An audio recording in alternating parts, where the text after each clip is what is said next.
तुम्ही बघितलं असेल की जेव्हा कधी घरात कुणाच्या लग्नाची गोष्ट येते तेव्हा सर्वात आधी जन्मपत्रिकांचं मिलन केलं जातं.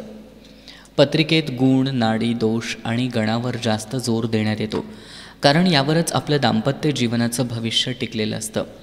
ज्योतिषशास्त्रानुसार प्रत्येक मनुष्याला 3 वर्गांमध्ये विभाजित केलं जातं, जे त्यांच्या गणाच्या आधारावर निर्धारित आहे. हे 3 वर्ग आहे देवगण, मनुष्यगण आणि राक्षसगण. गणाच्या आधारावर मनुष्याचा स्वभाव आणि त्याचं चरित्र देखील अवलंबून असतं. या 3ही गणांमध्ये देवगण श्रेष्ठ मानला जातो.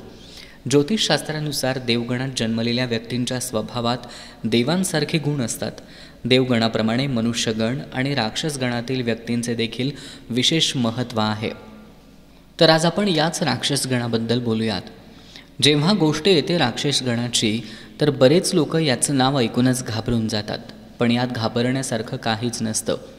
कृत्तिका, धनिष्ठा, चित्रा, मघा, अश्लेषा, विशाखा, ज्येष्ठा, मूळ, शततारका या नक्षत्रावर जन्मलेल्या लोकांचा राक्षसगण असतो. ज्योतिषशास्त्रानुसार राक्षसगणाच्या लोकांचे बहुतेक विचार नकारात्मक असतात, पण प्रयत्न केल्यावर ते स्वतःला सकारात्मक बनवू शकतात. राक्षसगणाच्या व्यक्तींना नकारात्मक गोष्टी आणि घटना लवकर कळतात. निर्भय आणि धैर्यवान असल्यानं ते प्रत्येक परिस्थितीला जिद्दीनं सामोरे जातात. हे लोक स्पष्टवक्ते असतात, नकारात्मक शक्तींना ओळखून घेतात. आपल्या आजूबाजूला वेगवेगळ्या प्रकारच्या शक्त्या उपस्थित असतात, ज्यात काही नकारात्मक असतात तर काही सकारात्मक. ज्योतिषविद्येनुसार राक्षसगणाचे जातक निगेटिव्ह एनर्जीला लवकर ओळखून घेतात. त्याशिवाय राक्षसगणाच्या जातकांचे 6th सेन्स जास्त योग्य प्रकारे काम करते. हे लोक साहसी आणि मजबूत इच्छाशक्तीचे असतात. त्यांची जगण्याची पद्धत स्वच्छंद असते. गण मिळणं गरजेचं आहे. लग्नाच्या वेळेस पत्रिका मिलन करताना ज्योतिषाचार्य गणांचं देखील मिलन करतात.